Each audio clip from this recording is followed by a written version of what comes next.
নমস্কাৰ বন্ধুসকল educated course চেনেলত স্বাগতম।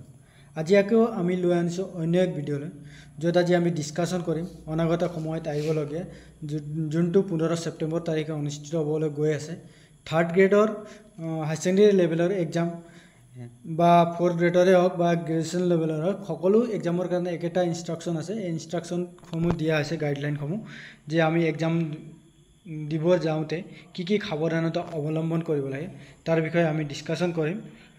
চ' যিবিলাক বন্ধুসকলে ADRE 2.0 এক্সাম দিম বুলি ভাবিছে তেওঁলোকে এই ভিডিঅ'টো খুব ইম্পৰ্টেণ্ট। এক্সামসমূহ দিব যাওঁতে আমি কি কি সাৱধানতা অৱলম্বন কৰিব লাগে তাৰ বিষয়ে ডিছকাশ্যন কৰিম। ইয়াত দিয়া আছে পেৰেণ্টছ, এক নম্বৰত দিয়া আছে পইণ্টটোত, parents and any other accompanion are not allowed to enter with 100 metre of the centre premises. মানে যদি অভিভাৱক বা কোনোবা যদি যায় এক্সাম দিবলৈ লগত, তেওঁলোকে পৰীক্ষা কেন্দ্ৰৰ পৰা 100 মিটাৰ দূৰত আঁতৰত থাকিব লাগিব। আৰু কোন বস্তুবিলাক আমি পৰীক্ষা হলত লৈ যাব পাৰিম তাৰ বিষয়ে দিছে। The following articles are allowed to carry inside examination centre in addition to admit card. কি বস্তু আমি পৰীক্ষা কেন্দ্ৰত লৈ যাব পাৰোঁ তাৰ বিষয়ে দিছে। কি বস্তু লৈ যাব পাৰোঁ বুলি ক'লে ব্লু বা ব্লেক বল পেন, কলম এখন ল'ব পাৰিম, পেঞ্চিল এখন ল'ব পাৰিম, স্কেল এপাত আৰু ইৰেজাৰ এখন লৈ যাব পাৰিম। তাৰ লগতে আমি যদি নিজে কেৰি লৈ যোৱা আইডেণ্টি কাৰ্ড বা প্লাষ্টিক কাৰ্ড চাৰ্জেছ মানে ডেবিট কাৰ্ড, ক্ৰেডিট কাৰ্ড এইবিলাক আমি পৰীক্ষা কেন্দ্ৰত ল'ব পাৰোঁ। ড্ৰাইভিং লাইচেঞ্চো লৈ যাব পাৰিম। আৰু মিনিমাম এমাউণ্টৰ কেছ মানে কম পৰিমাণৰ নগদ ধন লৈ যাবলৈ দিয়া। যদি বেছিকৈ কেছ যদি আপোনালোকে পকেটত থৈ যদি এক্সামত সোমাব যায় তেতিয়াহ'লে আপোনালোকক কেছসমূহ লৈ যাব দিয়া নহ'ব। আৰু কি বস্তু একেবাৰে প্ৰহিবিটেড কৰা হৈছে, মানে কি বস্তু ল'বলৈ একেবাৰে বন্ধ কৰা হৈছে তাৰ ভিতৰত আছে মোবাইল ফোনছ। যদি মোবাইল ফোন ছুইচ অফ হয় या ছুইচ অন হ'লেও দুটা বহুততে আপোনাক মোবাইল ফোনটো ল'বলৈ দিয়া নহ'ব। লগতে any electronics equipment or programmable device or storage media device চাৰ্জ as smart watches, health bands, electronic pen, scanner, Bluetooth devices, earphones, microphones or any other such devices either in working or switch off mode capable of being used as a communication device are not prohibited.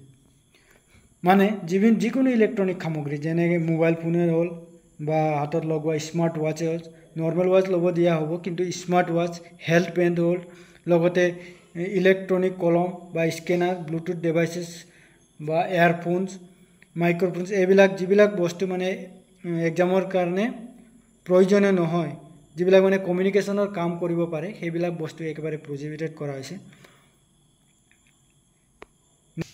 3 নম্বৰত দিয়া আছে calculator, pen drives, bits of paper etcetera. Calculator লৈ যাব দিয়া নহ'ব আৰু PAN ড্ৰাইভছো লৈ যাব দিয়া নহ'ব। আৰু ব্লেংক কাগজ যদি লৈ যাব বিচাৰে এইটো লৈ যাবলৈ তাত দিয়া নহ'ব। লগতে টেক্সচুৱেল মেটেৰিয়েল মানে হাতে লিখা বা কিবা ব্লেংক পেপাৰে হওক বা কিবা প্ৰিণ্ট কৰা বা হাতে লিখা কিছুমান যদি নোটছ বা কিতাপে আছে এইবিলাক বস্তু আপোনালোকক ভিতৰত লৈ যাবলৈ দিয়া নহ'ব।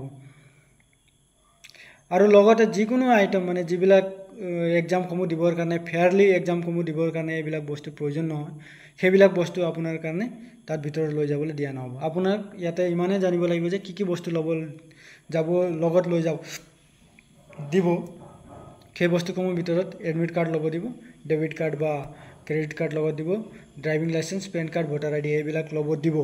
লগতে সামান্য পৰিমাণৰ কেছ ল'ব দিব, বৃহৎ পৰিমাণৰ কেছো আপোনাক লৈ যাব নিদিয়ে।